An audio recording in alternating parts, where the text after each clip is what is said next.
My name is Sophie. I am 24 years old and standing in front of my small apartment with a suitcase in hand, still trying to process everything that happened. My own mother kicked me out of the house because my stepfather's children hated me. They convinced her I was the villain in their story. But what nobody expected was what they would find after I was gone.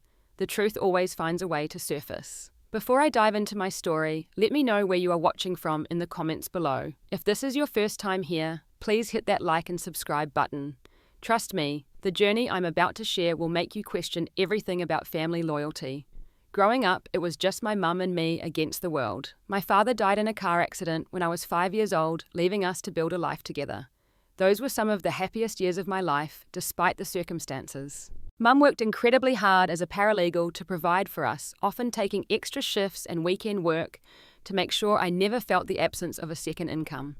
Our small 2-bedroom house became our sanctuary. Every Sunday morning, we had a tradition of making pancakes together. Mum would let me mix the batter, and though I often spilled more than I managed to keep in the bowl, she never complained. She would just laugh and help me clean up the mess. Those pancake Sundays were sacred to us. In the evenings, after finishing her work, she would read to me before bed. We went through dozens of books together, from fairy tales to adventure stories. As I grew older, we started taking turns reading chapters to each other. It became our special bonding time, curled up on the couch with mugs of hot chocolate, losing ourselves in different worlds. During summers, we would go on small camping trips to nearby state parks. We could not afford fancy vacations, but those weekends in nature, roasting marshmallows over the campfire and identifying constellations in the night sky, felt more special than any resort could have been. Mum taught me how to fish, how to identify edible berries, and how to set up a tent that would not collapse in the middle of the night. A lesson we learnt the hard way during our first camping trip, when we woke up with the tent fabric draped over our faces. School was another place where I thrived. I was not the most popular girl, but I had a small circle of close friends who I trusted completely. Jessica was my best friend since 3rd grade when she shared her lunch with me after mine got soaked in a juice box accident. We became inseparable after that, always partnering for school projects and having weekend sleepovers. I excelled academically, particularly in English and history, which made my mum incredibly proud. She displayed all my awards and certificates on our refrigerator, creating what she called our wall of accomplishments. Every good grade I brought home meant the world to her, and her pride fueled my desire to do well. Life changed dramatically when I turned 16. Mum had recently been promoted to a better position at the law firm where she worked. That was where she met Brian, a successful divorce attorney who had joined the firm a few months earlier. She started mentioning him casually at first, just stories about work, but I could tell from the way her eyes lit up when she talked about him that there was something more. Then came the day she nervously asked if I would be okay with her dating again. It had been just the two of us for so long that the question caught me off guard. But seeing how happy she seemed just talking about the possibility, I gave her my blessing. I wanted her to have someone who would love her the way she deserved. Brian seemed nice enough when I first met him, tall with salt and pepper hair that gave him a distinguished look. He had a confident smile and brought my mum flowers on their first date. What I did not know then was that Brian came with baggage in the form of 3 children from his previous marriage, 17-year-old twins Adam and Amanda, and 15-year-old Ella. Our first meeting with them should have been my warning sign. We met at a restaurant for dinner, a neutral location chosen to ease the tension of blending families. Adam barely looked up from his phone the entire meal, responding to questions with one-word answers. Amanda scrutinized everything about me, from my clothes to the way I spoke with a slightly curled lip that suggested disapproval. Ella was quieter, but followed her older siblings' lead in creating an invisible wall between us. I tried to break the ice by asking about their interests. Adam played baseball, but when I mentioned I enjoyed watching games, he scoffed and muttered something about fake fans. Amanda was into fashion and photography, rolling her eyes when I complimented the photos she reluctantly showed us on her phone. Ella claimed to have no hobbies when asked directly, though Brian mentioned she was an excellent piano player. Throughout the dinner, they referred to each other with inside jokes and shared glances that deliberately excluded me and Mum. When the check came, I noticed Adam whisper something to Amanda that made her snicker while looking in our direction. I shared my concerns with Mum on the drive home, but she brushed them off. "They are just teenagers," she said. "They need time to adjust." Their parents' divorce was hard on them. I wanted to believe her to believe that they would warm up to us eventually. For her sake, I kept my deeper worries to myself. As Mum and Brian grew closer, I saw less and less of her. She started spending weekends at his house, coming home with stories about family movie nights and trips to the lake house. I was happy she was happy, but a growing knot of uneasiness formed in my stomach. The more she talked about Brian and his kids, the more I realized that I was gradually being edged out of her new life. Despite my reservations, I continued to support her relationship because her joy was palpable. She looked younger, somehow more carefree than I had seen her in years. That alone made me want to try harder with Brian and his children, even as the warning bells in my mind grew louder with each strained interaction. The wedding took place shortly after my 18th birthday. Mum looked radiant in her simple white dress, and the love between her and Brian was evident in the way they gazed at each other during their vows. I stood beside her as maid of honor, swallowing my mixed emotions and focusing on her happiness. That day should have been perfect, and on the surface it was. The garden venue was beautiful, decorated with fairy lights and white roses. The ceremony was intimate, with only close friends and family in attendance. But beneath the picture-perfect surface, tension simmered. During the reception, I overheard Amanda complaining to a relative. "Dad is making a huge mistake. Claire is nothing like our mum. Claire was my mother," and the comparison stung, even though I had never met their biological mother. Adam spent most of the reception near the bar, trying to convince the bartender to serve him despite being underage. Ella shadowed her older siblings, her quiet presence somehow more unnerving than their outspoken disdain. The week after the wedding, we moved into Brian's spacious house in an upscale neighborhood across town. My bedroom was on the opposite end of the hall from the other kids, which initially seemed like a blessing. The house was certainly bigger than our old place, with a swimming pool in the backyard and a gourmet kitchen that Mum immediately fell in love with. But despite the additional space, I felt increasingly confined. The first month was a period of awkward adjustment. We all danced around each other, overly polite, in that strained way that signaled no one was comfortable. Family dinners were exercises in forced conversation with Mum and Brian, desperately trying to bridge the gap between their children. I made efforts to connect with my new step-siblings, offering to help Amanda with a school project, asking Adam about his baseball games, even attempting to get Ella to teach me some piano basics. Each overture was rejected, sometimes politely, usually not. As the weeks passed, the facade of politeness crumbled. It started with small incidents. My books would mysteriously disappear, only to be found later with water damage or missing pages. The twins began to make snide comments when Brian and Mum were not around. "Your mum only married our dad for his money." Amanda told me one afternoon while I was doing homework in the kitchen. "She is probably just tired of living in that shabby little house with you. You know you are not really part of this family, right?" Adam added another time, cornering me in the hallway. "You are just baggage that came with the deal. Dad is too polite to say anything, but no one actually wants you here." Ella rarely spoke directly to me, but she was always there, watching her silent presence, backing up her siblings' cruel words. When I would enter a room where they were gathered, conversations would stop abruptly, followed by meaningful glances and suppressed laughter. The most painful change was in my relationship with Mum.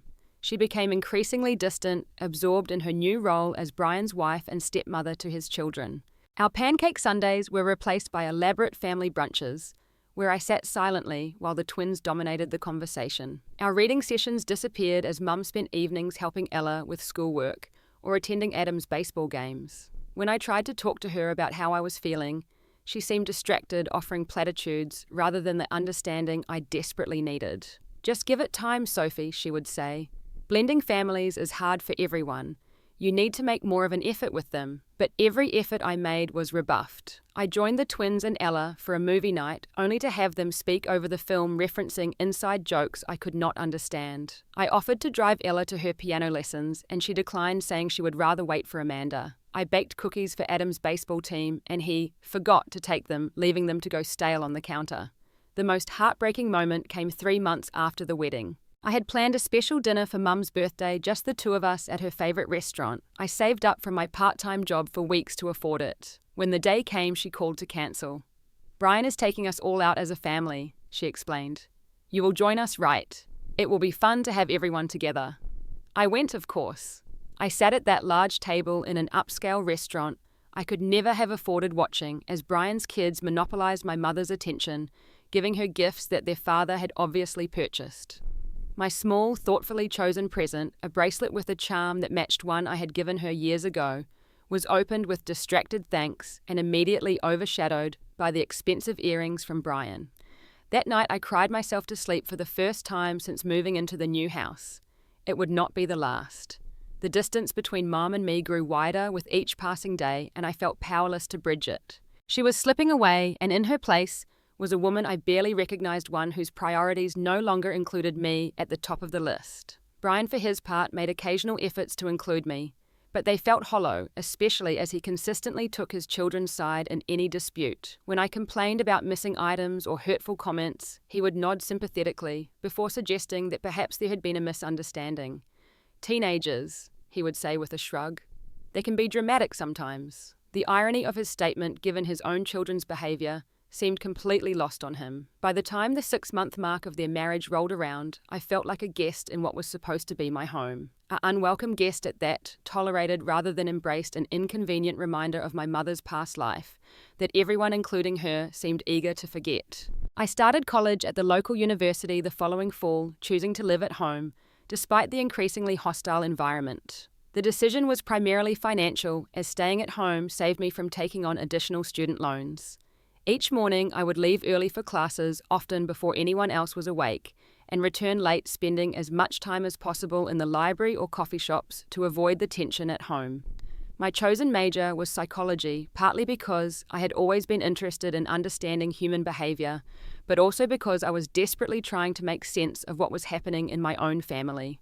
I threw myself into my studies, maintaining a perfect GPA, and joining several academic clubs. School became my refuge, the only place where I felt valued and where my efforts were recognized. At home, the situation deteriorated further. The subtle undermining from Adam, Amanda, and Ella evolved into more direct attacks. They began spreading rumors about me to Brian and Mum.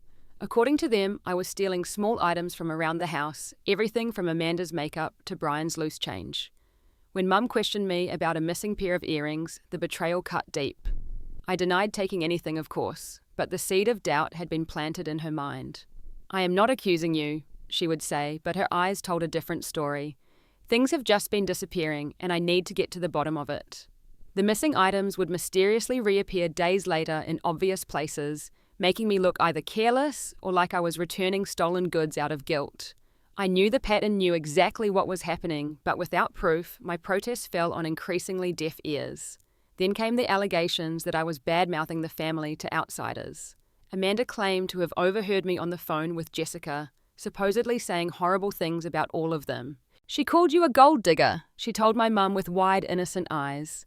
"And she said Brian is only pretending to care about her because he wants to sleep with you." I was horrified by the accusations and denied them vehemently. Mum looked torn, wanting to believe me, but also unwilling to accuse her stepdaughter of lying. Brian, however, had no such qualms about accusing me. "Where there is smoke, there is fire," he said coldly when we were alone. My children would not make up stories like this. The final straw was the day I came home to find my room had been searched. My diary, which I kept hidden between my mattress and box spring, was slightly out of place. Flipping through it, I noticed faint fingerprints on pages where I had vented my frustrations about living with Brian and his children. My private thoughts, my safe space to express my feelings, had been violated. When I confronted the family at dinner that night, the twins feigned innocence. "Why would we want to read your boring diary?" Amanda scoffed. "You are being paranoid." "Maybe you should see someone about these delusions," Adam suggested with mock concern. "First you are losing things, now you think people are breaking into your room. That is not normal behavior." Ella simply watched the exchange with those quiet, observant eyes that somehow always managed to make me feel like I was the one doing something wrong. Mum and Brian exchanged worried glances. "Honey, no one has been in your room," Mum said gently. "Maybe you are under too much pressure with school. Should we talk about reducing your course load?" That was when I realized how completely I had been outmaneuvered. Not only were they gaslighting me, but they had managed to make my own mother question my mental stability. The isolation was nearly complete. I retreated further into myself, spending even more time away from home. Jessica became my lifeline, the only person who believed me unconditionally. "They sound like complete sociopaths," she declared after I recounted the latest incident. "Especially the twins. What does your mum even see in this family?" It was Jessica who encouraged me to do some research into Brian's past. "There has to be a reason his first marriage ended," she reasoned. Maybe his ex-wife experienced the same issues with his kids. Through some careful digging and a fortunate connection, Jessica's cousin worked at the same law firm. I learned that Brian's ex-wife had left him after 12 years of marriage, citing irreconcilable differences in the divorce papers. The real story, according to office gossip, was that she could not handle his refusal to discipline his children and their increasingly manipulative behavior. She had apparently tried to convince Brian to get family therapy, but he dismissed the idea, insisting there was nothing wrong with his perfect children and suggesting that the problem lay with her. The pattern was clear and terrifyingly familiar. I was walking the same path his ex-wife had traveled, being systematically pushed out of the family by 3 entitled children and their enabling father. The only difference was that I had no choice, nowhere else to go, and my own mother seemed blind to what was happening right under her nose. As my second year of college began, the atmosphere at home became nearly unbearable. Brian had fully embraced his children's narrative that I was troubled, difficult, and possibly stealing from the family. Mum was torn between her husband and her daughter, trying to keep the peace, but increasingly siding with Brian in conflicts. I became the family's scapegoat, blamed for everything from missing items to tension at dinner to the general unease that permeated the household. The more I tried to defend myself, the more I appeared to confirm their portrayal of me as unstable and antagonistic. It was a perfect trap, one I could see clearly, but seemed powerless to escape. At 22, I had just graduated from college with honours in psychology. Despite the challenges at home, I had maintained my academic performance and secured a promising entry-level position at a counselling centre set to begin the following month. I should have been celebrating this achievement, planning for my future, and enjoying the brief respite between school and full-time work. Instead, I found myself standing in the living room facing the entire family, being accused of stealing my mother's prized diamond necklace, a family heirloom that had belonged to my grandmother. The necklace was her most valuable possession, both financially and sentimentally. She wore it only on special occasions and kept it in a locked jewellery box on her dresser. "The necklace is missing," Mum said, her voice tight with emotion. "I went to get it this morning for the charity gala tonight, and it is gone. And guess who was seen near your bedroom yesterday?" Adam added, his eyes gleaming with malicious triumph. "We both saw her," Amanda confirmed, standing shoulder to shoulder with her twin. "She was coming out of your room when you and Dad were out." I stared at them in disbelief. "That is a complete lie," I protested. "I was at the library all day yesterday working on job applications. I did not even come home until after dinner." "Can anyone confirm that?" Brian asked, his tone making it clear he already believed his children. I thought of Jessica, who had met me for coffee between my library sessions, but I knew her testimony would be dismissed as biased from my best friend. The campus library did not track who came and went. I had no concrete alibi, nothing to counter the twins' synchronized accusation. "Why would I steal Mum's necklace?" I asked desperately. "What possible reason would I have?" "Maybe you are planning to sell it," Adam suggested. "College debts, right? You have been complaining about money for months." "I would never," I said, turning to Mum, seeking any sign that she believed me. "That necklace is as important to me as it is to you. Grandma gave it to you. I would never take it." Mum looked devastated, torn between the evidence presented by the twins and her instinct to trust her daughter. Tears welled in her eyes. "If you took it, Sophie, please just give it back. I will not be angry. I just want the necklace back." The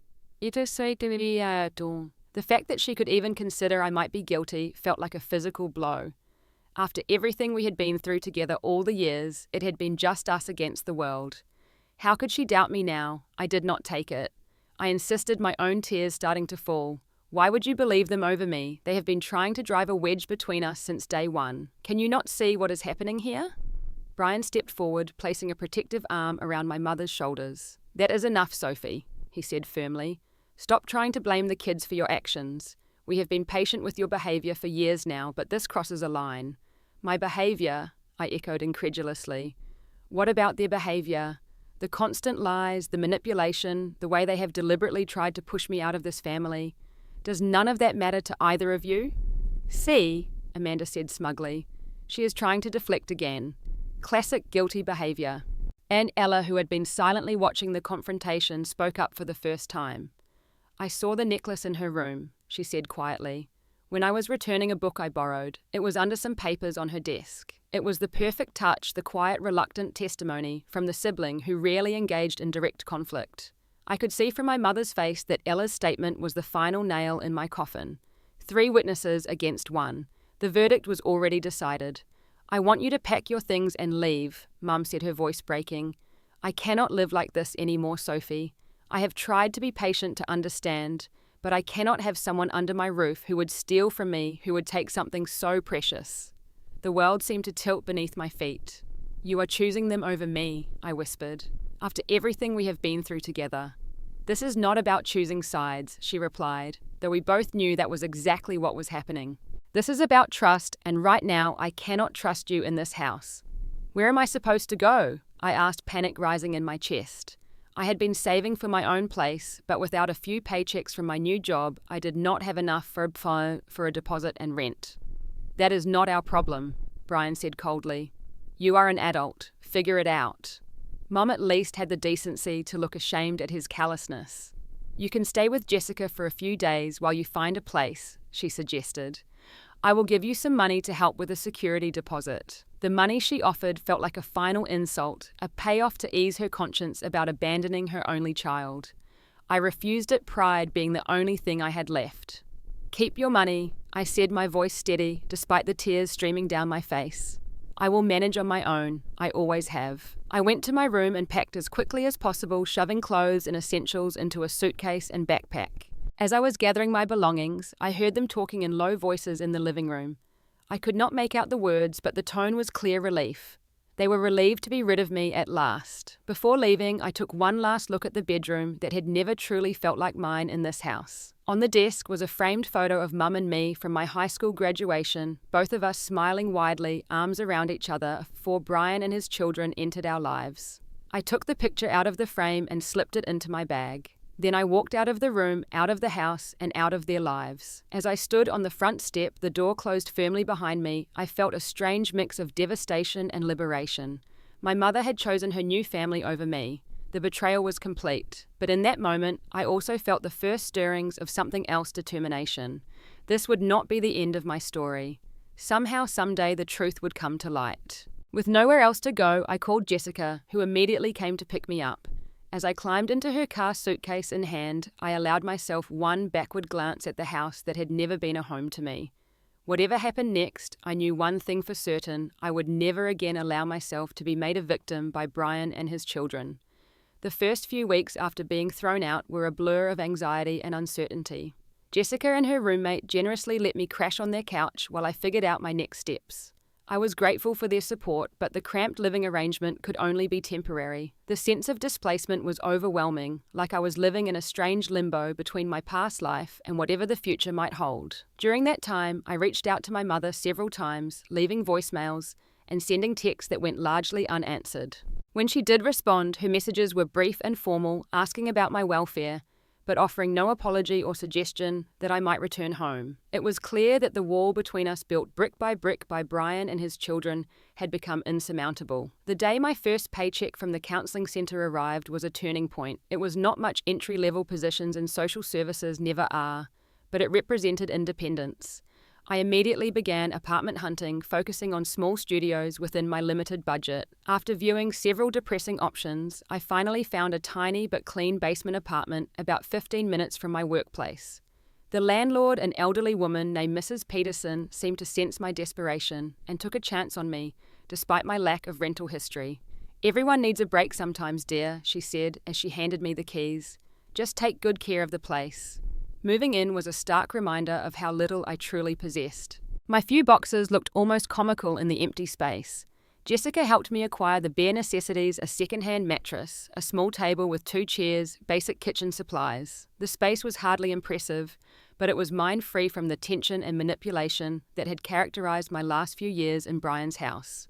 I threw myself into work, taking on extra shifts and clients whenever possible. The additional income was necessary, but the immersion also helped keep the darker thoughts at bay. During the day, focused on helping others with their problems, I could almost forget my own.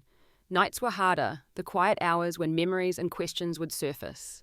How could Mum believe I would steal from her? Did she miss me at all? Were they all happier now that I was gone? After a month of silence, I made one final attempt to contact my mother. I called on a Sunday morning, our old pancake time, hoping to appeal to her sense of nostalgia. To my surprise, she answered. "Sophie?" she said, her voice cautious. "How are you?" "I am okay," I replied, trying to keep the hurt from my voice. "I have an apartment now and the job is going well." An awkward silence stretched between us. "That is good," she finally said. "I am glad you are on your feet." I took a deep breath. "Mom, we need to talk about what happened. About the necklace. I did not take it, and I think deep down you know that." Her response was immediate and defensive. "Sophie, please do not start this again. The necklace is still missing. Everyone saw you near my room. Ella found it among your things." "All lies," I said firmly. "They have been lying about me from the beginning. Can you not see that they wanted me gone? They have been working toward this from the moment you married Brian." "That is ridiculous," she snapped, but there was a flicker of uncertainty in her voice. "They are good kids. They would not do something like that. Just like they would not read my diary or spread rumors about me or make things disappear and reappear to make me look unstable," I pressed. "Mom, please. Just consider the possibility that you have been manipulated. That we both have." There was a long pause, and for a moment I thought I might be getting through to her. Then I heard Brian's voice in the background asking who was calling. My mother's tone changed immediately. "I have to go," she said quickly. "Take care of yourself, Sophie." The call ended, and with it my last hope for an immediate reconciliation. It was clear that as long as she was under the same roof as Brian and his children, subject to their constant influence, nothing would change. I had to accept that for now and find a way to move forward with my life. 2 months after moving into my apartment, a chance encounter shifted everything. I was at a small cafe near my workplace grabbing lunch during a brief break when someone called my name. I looked up to see Margaret, my mother's longtime friend and former colleague from before she met Brian. "Sophie dear, I thought that was you," she said, making her way to my table. "May I join you?" I had always liked Margaret. A straight-talking woman in her 60s who had been something of a mentor to my mother in her early career. We caught up briefly, me giving a sanitized version of my current situation before she leaned forward with a concerned expression. "Your mother tells me you have had a falling out," she said carefully. "Something about her missing necklace." I sighed, preparing for another person who would assume my guilt. "She thinks I stole it." I did not. To my surprise, Margaret nodded thoughtfully. I had a feeling there was more to the story. Those children of Brian's have always struck me as problematic. I nearly choked on my coffee. "You noticed too. Hard not to at the few gatherings I have attended," she replied dryly. "The way they watch everyone, especially you, with those calculating eyes. Never trusted them, not for a minute." She hesitated, then added, "In fact, there is something you should know. I attended a dinner party at their house last week, and I could swear I saw Amanda wearing a diamond necklace that looked exactly like your mother's heirloom." My heart started pounding. "Are you sure?" "As sure as I can be without examining it up close," Margaret confirmed. "I remember that necklace. Your grandmother showed it to me, once proud as could be that she would pass it down to Claire. The setting is distinctive, those small sapphires flanking the main diamond. Amanda was wearing it half hidden under a scarf, but I caught a glimpse when she leaned forward. This was the first concrete lead I had, the first suggestion that my suspicions were correct. They framed me. I whispered the reality of it, both vindicating and painful. They deliberately set me up to get kicked out. Margaret reached across the table and squeezed my hand. "I believe you, dear. And if you need any help getting to the bottom of this, count me in. Your mother is being blind as a bat, and someone needs to open her eyes." That conversation was the catalyst I needed. With Margaret's encouragement, I began a more systematic investigation into the twins and Ella. If they had framed me for stealing the necklace, what else had they done?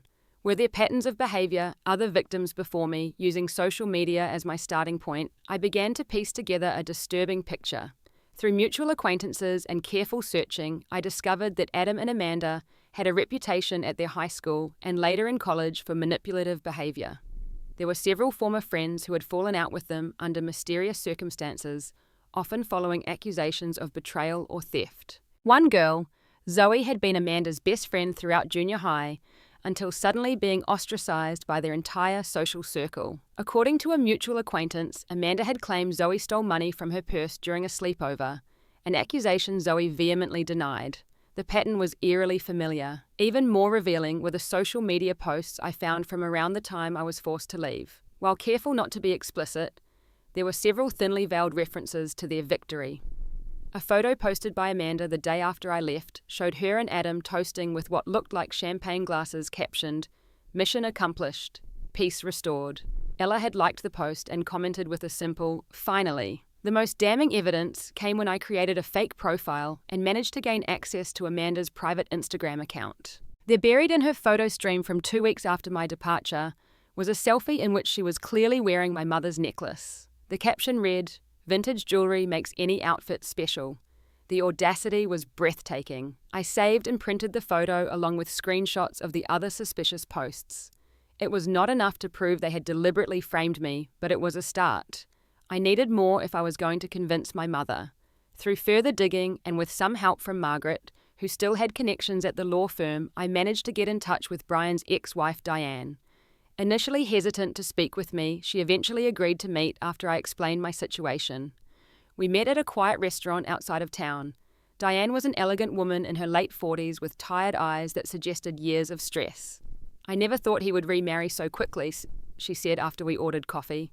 "Brian always claimed I was the love of his life right up until I could not take it anymore."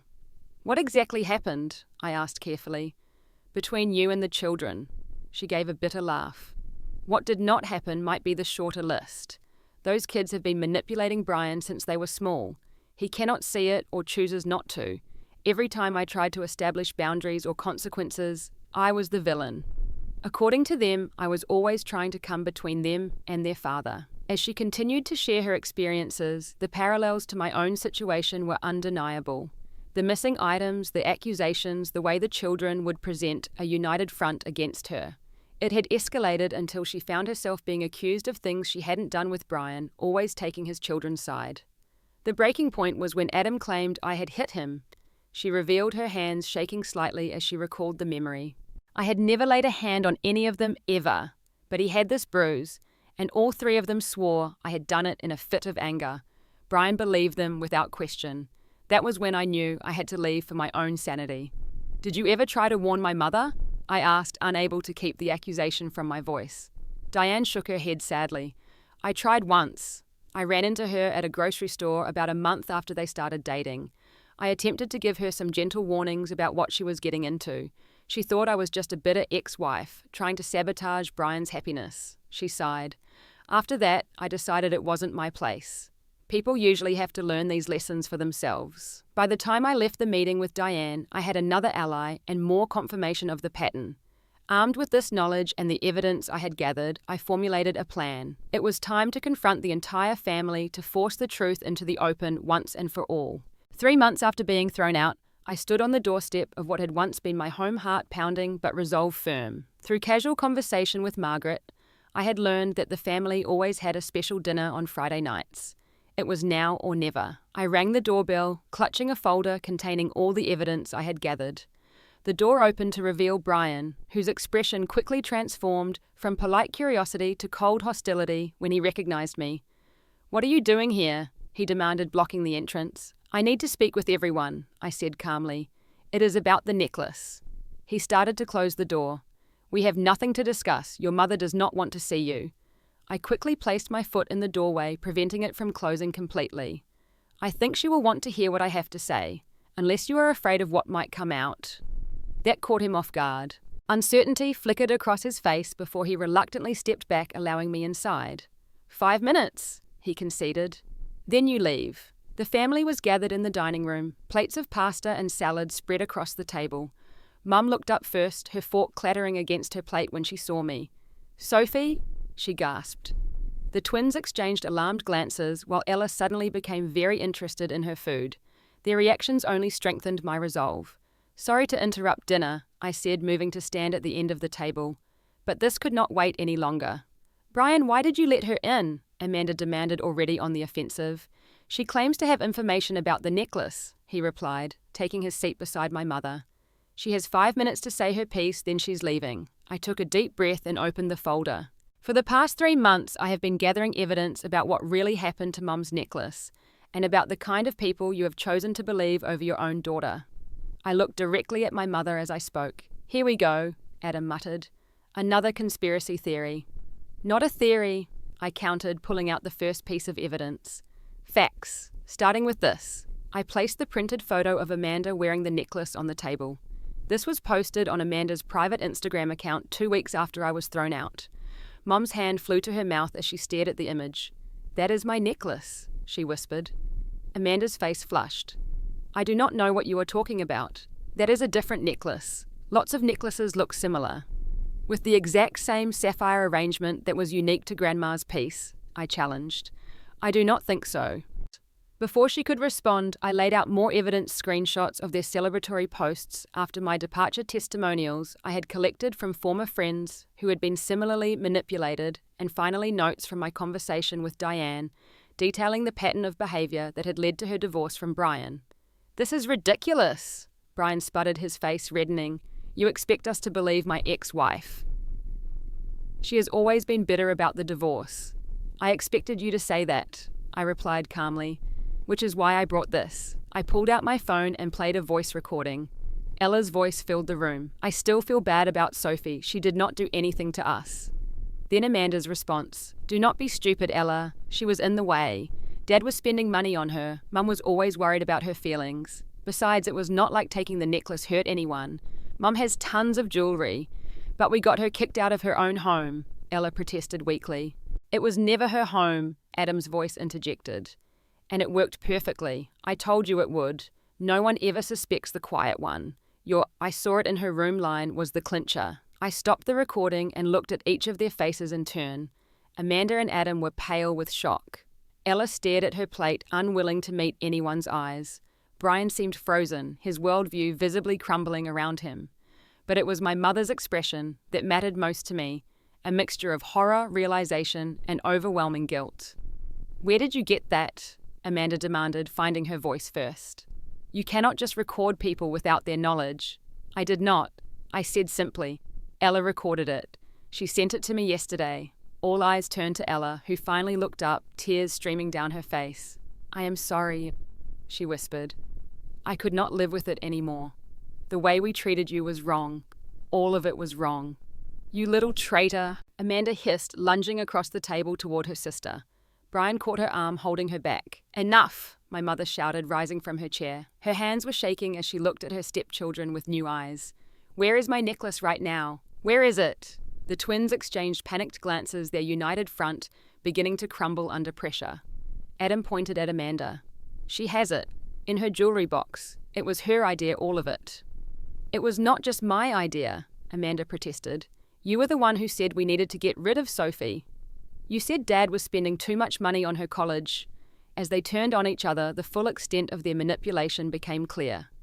They had plotted for months to drive me away, escalating their tactics, when earlier attempts had failed.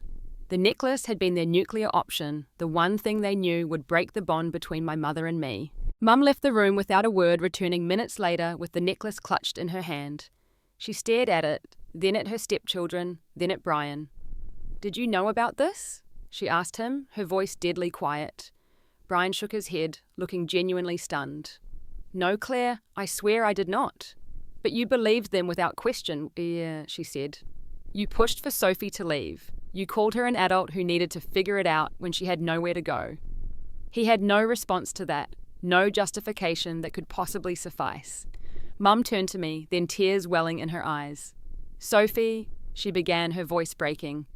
"I do not know how to even begin to apologize. The vindication I had sought for so long was finally here, but it brought less satisfaction than I had imagined. Standing in that dining room, watching my mother's world collapse around her, I felt no triumph, only a profound sadness for everything that had been needlessly destroyed. "I think we have a lot to talk about," I said quietly. "But not here. Not now." She nodded, understanding perfectly. This was not the time or place for our reconciliation. Too much had happened, too many wounds had been inflicted. The healing, if it was even possible, would need to happen elsewhere, away from the toxic environment that had torn us apart. I gathered my evidence back into the folder and turned to leave. Brian called after me, "Sophie, wait." When I paused and looked back, he seemed to have aged 10 years in the span of minutes. "I should have listened to you. I should have questioned them more." "Yes," I agreed simply. "You should have." As I walked out the door, I heard the argument resuming behind me, accusations flying between Brian and the twins, my mother's voice rising above them all. It was the implosion of the perfect family facade, the reckoning that had been long overdue. I drove away feeling lighter than I had in years. The truth was finally out. What happened next would be up to them, but for the first time since this ordeal began, I was no longer the one carrying the burden of lies. The weeks and months following the confrontation were a period of profound change and healing. The immediate aftermath was chaotic, with revelations and consequences rippling through what remained of their blended family. I kept my distance during this time, needing space to process my own emotions and determine what kind of relationship, if any, I wanted with my mother moving forward. 3 days after the confrontation, Mum showed up at my apartment unannounced. She looked exhausted, with dark circles under her eyes and a heaviness to her movements that spoke of sleepless nights and endless tears. "May I come in?" she asked hesitantly, as if uncertain of her welcome. I stepped aside to let her enter my tiny living space. She looked around, taking in the sparse furnishings and budget decor with visible guilt.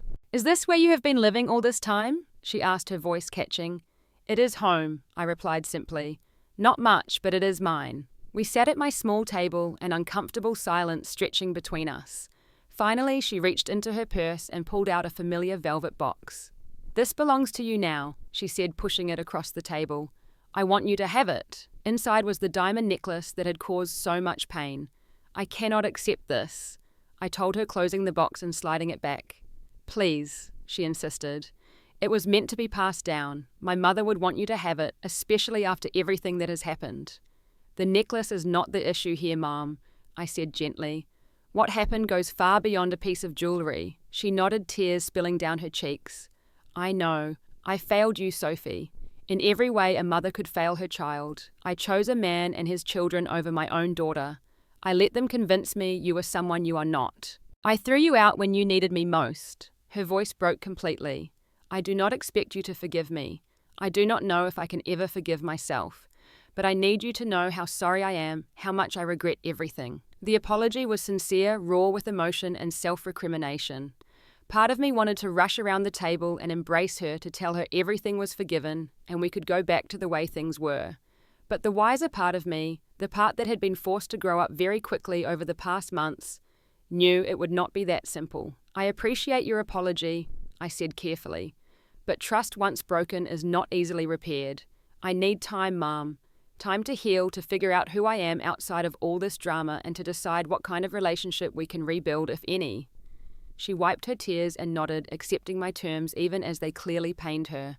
"Whatever you need, however long it takes. I will be here waiting, hoping." Chichen. Before she left, she filled me in on what had happened after I departed that night. Brian had initially tried to defend his children, suggesting they were just acting out and needed understanding rather than punishment. But with the evidence so clear and Ella's continued confessions about their systematic campaign against me, even he could not maintain the illusion of their innocence. Mum had moved out of Brian's house the morning after the confrontation, checking into a hotel while she figured out her next steps. She and Brian were taking a break, which I suspected was a gentle way of saying their marriage was over. The twins had been sent to stay with their maternal grandparents while Brian sought family therapy for them. Ella, showing genuine remorse, was the only one still living with him. "She really did try to stand up for you sometimes," Mum told me. According to Brian, she would question what they were doing, but the twins always pressured her into compliance. "She was as afraid of being their target as you were." I felt a twinge of sympathy for Ella, the youngest caught in her siblings' manipulative web, but it did not erase the role she had played in my exile. Forgiveness would have to be earned not just by her, but by all of them. In the months that followed, I focused on building a life for myself independent of the family drama. I threw myself into my work at the counseling centre, finding purpose in helping others navigate their own emotional challenges. The irony was not lost on me that my personal trauma had deepened my capacity for empathy with my clients. I started therapy myself, working with a compassionate counsellor named Dr. Winters, who specialised in family estrangement. Through our sessions, I began to understand that what I had experienced was a form of psychological abuse, that the gaslighting and manipulation had left wounds that needed professional help to heal properly. "The most important thing to remember, Doctor," Winters told me during one particularly difficult session, "is that none of this was your fault. You were targeted because you represented a threat to their established dynamic, not because of any flaw or failure on your part." Those words became a mantra of sorts, helping me counter the lingering self-doubt that sometimes crept in during vulnerable moments. I had done nothing to deserve their treatment. I was worthy of love, respect, and belonging, regardless of whether my mother's new family accepted me. Jessica remained my rock throughout this period of healing. She cheered every small victory from my first promotion at work to the day I finally felt strong enough to go through old family photos without crying. Her unwavering support reminded me that family is not always about blood. Sometimes it is about who stands beside you when you need it most. 6 months after the confrontation, Mum and I began meeting regularly for coffee. Our conversations were cautious at first, carefully avoiding the more painful topics while we re-established some basic trust.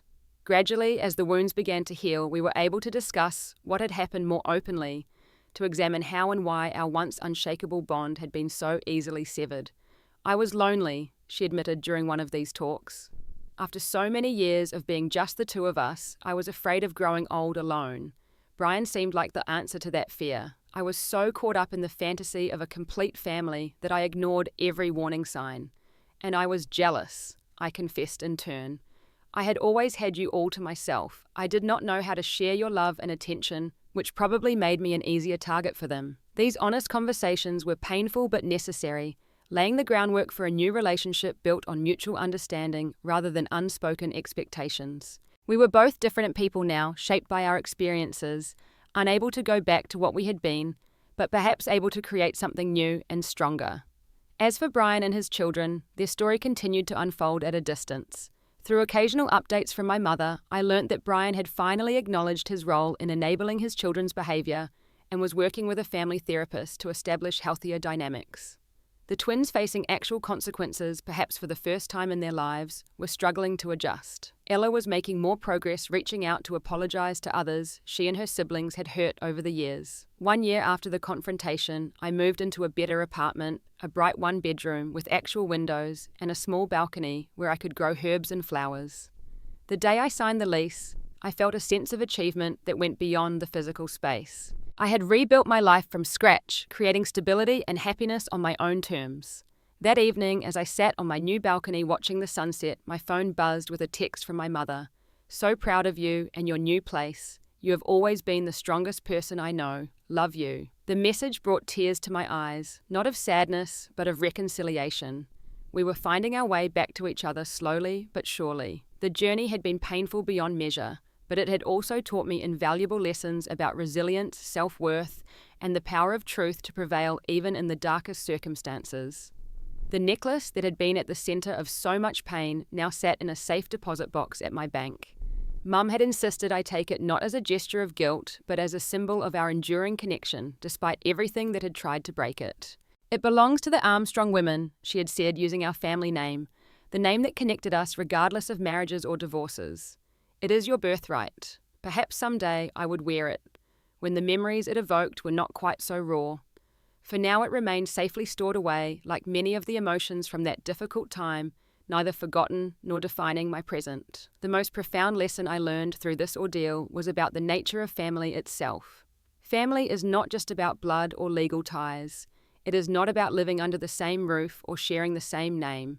True family is about who stays when the storm hits, who believes in you when doubt would be easier, who chooses you day after day, even when that choice is difficult. My mother had failed that test once, but she was working every day to prove she would not fail it again. I was learning to give her the chance to demonstrate that commitment, while also recognizing that my worth was not dependent on anyone else's validation.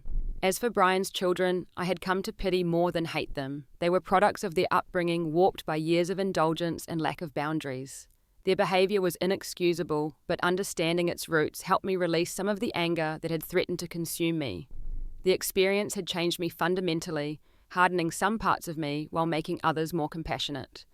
I was more cautious now, slower to trust, but also more perceptive of others' pain and more appreciative of genuine connections. In my work as a counsellor, I began specialising in helping young adults navigate complex family dynamics, using my personal experience to inform my professional approach. There was something healing about transforming my pain into purpose, using what I had endured to help others find their way through similar struggles. Life was not perfect, nor would it ever be.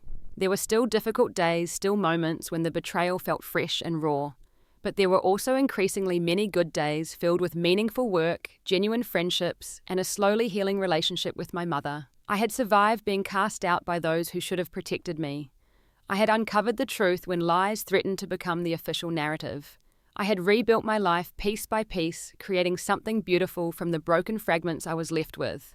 And perhaps most importantly, I had learned that sometimes the greatest act of strength is not in fighting back or seeking revenge, but in setting boundaries, speaking truth, and walking away with your dignity intact. Sometimes victory looks like a peaceful balcony at sunset, the knowledge that you have weathered the storm and the wisdom to carry forward only what serves your healing.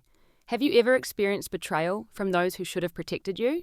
How did you find the strength to move forward? Let me know in the comments below, and if this story resonated with you, please like, subscribe, and share it with someone who might need to hear that they are not alone in their struggles. Thank you for listening to my journey, and remember that the truth, no matter how painful, will always set you free.